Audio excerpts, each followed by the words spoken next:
जैसे ही वो औरत उस लकड़ी को काटने की कोशिश करती है, अंदर से एक राक्षस निकलता है। बचाओ बचाओ, मुझे बचाओ। ए राक्षस, मैंने तेरे क्या बिगाड़ रखा है? मुझे बचाओ, कोई मेरी मदद करो। बचाओ बचाओ मुझे। परियों द्वारा दी गई शक्ति को यूज करता है और जैसे ही वो शक्ति यूज करता है वो दीवार भी टूट जाता है। बहुत समय पहले की बात है, एक गांव में दो गरीब पति पत्नी रहा करते थे। एक दिन की बात है, पत्नी बोलती है, सुन रहे हो, घर में लकड़ियाँ खत्म हो गई है, मैं लकड़ियाँ लेने जंगल जा रही हूँ और तुम जो काम कर रहे हो तुम अपना काम करो। मैं जैसे ही जंगल से वापस आऊंगी मैं काम करूंगी। और हाँ, भूलना मत, आज बाजार भी जाना है घर का सामान लेने। मैं जैसे ही जंगल से वापस आती हूँ तो आप चले जाना। इतना बोलकर वो औरत जंगल की ओर निकल जाती है और वो आदमी वही अपना काम करने लगता है। थोड़ी देर काम करने के बाद बोलता है, बहुत गर्मी है आजकल, पता नहीं मौसम इतना चेंज क्यों हो रहा है। मुझे लगता है इंसान सारी लकड़ियाँ काट रहा है, वो भी हरी लकड़ियाँ, जिसकी वजह से हमारे वातावरण में बहुत गर्मी फैल रही है। इधर उस गरीब किसान की औरत जंगल में पहुंच जाती है और जैसे ही जंगल में पहुंचती है तो देखती है कि पास में एक पेड़ सूखा पड़ा है। जैसे ही वो औरत उस लकड़ी को काटने की कोशिश करती है, अंदर से एक राक्षस निकलता है और बोलता है, तुम्हारे जैसे लालची लोगों के लिए मैंने ये जाल बिछाया है। फंस गई ना मेरे जाल में। चलो अब तुम्हें घुमाते हैं अपने पाताल लोक में और तुम्हारा वहीं पे मैं खात्मा कर दूंगा। तब तुम्हें समझ में आएगा कि राक्षस के साथ उलझना क्या होता है। इतना कहकर वो राक्षस उस औरत को पकड़ लेता है। वो औरत कहती है, बचाओ बचाओ, मुझे बचाओ। ए राक्षस, मैंने तेरे क्या बिगाड़ रखा है? मुझे बचाओ, कोई मेरी मदद करो। बचाओ बचाओ मुझे, कोई मेरी मदद करो। और वो राक्षस उस औरत को लेकर जमीन के अंदर चला जाता है।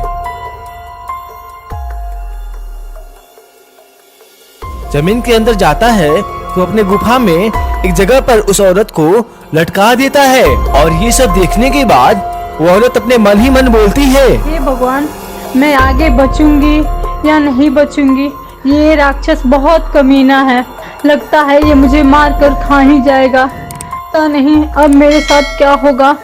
भगवान, हे भगवान, मेरी मदद कीजिए, मैं आपका बहुत आभारी रहूंगी।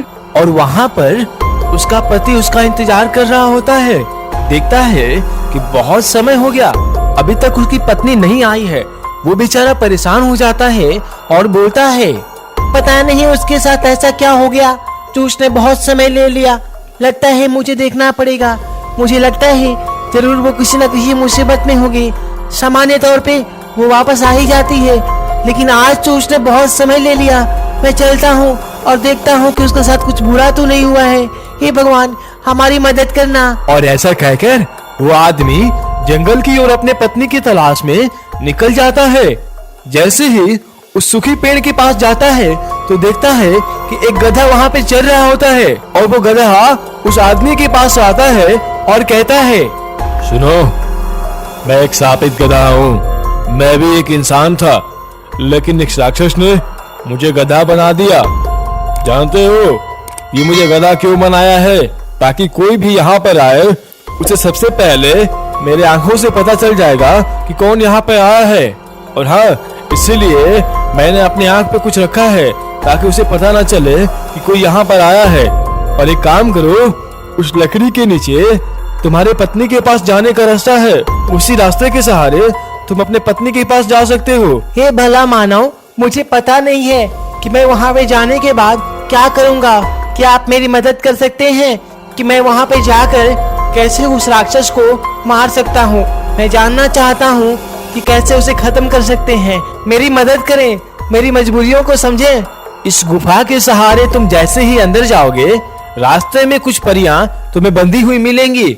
उन परियों को तुम प्रणाम करना और उनसे बोलना कि हे परियां, मेरी मदद करें ताकि मैं उस राक्षस की खात्मा कर पाऊं। वो परियां तुम्हें कुछ शक्तियां देंगी और उस शक्ति को लेकर तुम राक्षस के पास चले जाना और वही परियां उस राक्षस को मारने की पूरी तरीका बताएंगी और उन्हें प्रणाम करके तुम वहाँ से राक्षस की तरफ चले जाना और वहाँ पे तुम्हारी पत्नी मिलेंगी और बहुत सारे लोग मिलेंगे, उन सभी को तुम आजाद करा देना, समझे।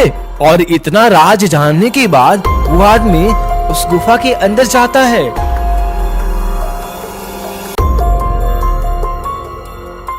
और उस गुफा के अंदर जाने के बाद कुछ दूर पैदल चलता है तो देखता है कि वहाँ पर कुछ जलपरियां पहाड़ से बंधी हुई हैं और वह आदमी उस जलपरियों के पास जाता है और प्रणाम करता है और बोलता है, हे जलपरी देवी, आपको मेरी प्रणाम है। मैं चाहता हूँ कि आप मेरी मदद करें, उस राक्षस को मैं खत्म करना चाहता हूँ। हे जलपरियां, मेरी मदद करें और मेरी मार्गदर्शन करें कि कैसे मैं उसे मार सकता हूँ। और इतना कहकर वो आदमी उन जलपरियों को प्रणाम करता है और उन जलपरियों में से एक जलपरी की रानी बोलती है, तुम तो देखने से एक भले आदमी लगते हो। एक काम करो, मैं अपनी सारी ताकतें तुम्हें देती हूँ और तुम उस ताकतों की मदद से उस राक्षसों को मार सकते हो। उस राक्षस को मारने से पहले तुम्हें उस दरवाजे को तोड़ना होगा और उसे तोड़ के अंदर जाना होगा और आग की शक्तियों से उस माला को जलाना होगा। जैसे ही वो माला जलेगा और हम सब परियां यहाँ आजाद हो जाएंगे और आजाद होते ही हम सब वहाँ पहुँच जाएंगे। वहाँ पहुँचकर हम तुम्हारी मदद करेंगे, समझे। तो लो, अब मैं अपनी सारी शक्तियाँ देती हूँ, चलो खड़े हो जाओ। और इतना बोलते ही वो आदमी वहाँ पर खड़ा हो जाता है और वो परियां उसे शक्तियाँ देती हैं। वो शक्तियाँ लेकर वो आदमी उस राक्षस की ओर जाने लगता है। जैसे ही वो राक्षस की ओर जाता है तो देखता है कि एक बहुत ही बड़ी दीवार है। उस दीवार को तोड़ने के लिए परियों द्वारा दी गई शक्ति को यूज करता है और जैसे ही वो शक्ति यूज करता है तो दीवार भी टूट जाता है। वो आदमी अंदर जाता है और देखता है कि उसकी पत्नी एक पहाड़ से उल्टा लटकी पड़ी हुई है। वो राक्षस उसे देख लेता है और बोलता है, तुमने मेरे सुरक्षा वाले उस दीवार को तोड़ दिया। मामूली आदमी नहीं लगते हो। अच्छा है, बहुत अच्छा है। अब गेम बराबर की होगी। लो, मेरे प्रहार झेलो।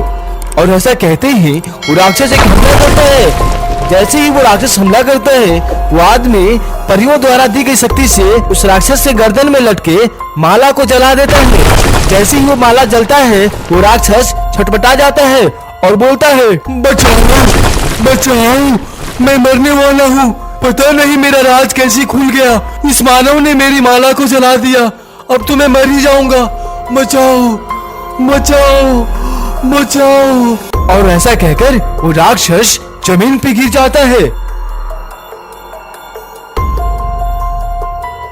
जैसे ही जमीन पे गिरता है उधर वो परियां आजाद हो जाती हैं।